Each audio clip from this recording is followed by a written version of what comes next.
గోల్కొండ మీద దండయాత్ర చేసిండు. ఆ రోజు ఉన్నటువంటి ఒక రాజు అబ్దుల్ హసన్ షా అని చెప్పని ఆ రాజును బందీ చేసి ఆ అబ్దుల్ హసన్ షాను హతమార్చి హైదరాబాద్ పేరును దారుల్ జిహాద్గా మార్చి కుట్ర చేసిండు.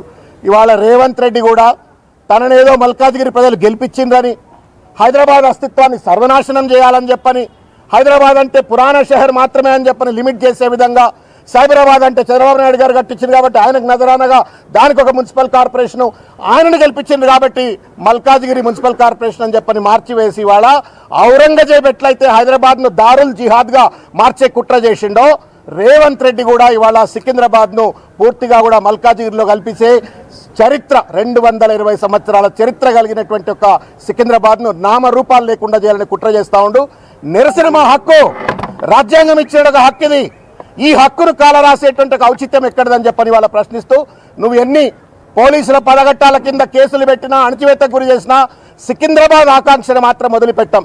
సికింద్రాబాద్ను కాపాడుకునే విషయంలో పెద్దలు తలసాని శ్రీనివాస్ యాదవ్ గారి యొక్క నాయకత్వంలో ఏ పోరాటాన్ని కంటే ఆ పోరాటానికి మేము సిద్ధమై కొట్లాడతామనే విషయాన్ని తెలియజేస్తా ఉన్నాం. తప్పనిసరిగా ఇవాళ దాదాపు దగ్గర 10,000 మందికి పైచిలకు అందరిని అరెస్ట్ చేసి పడేసినారు.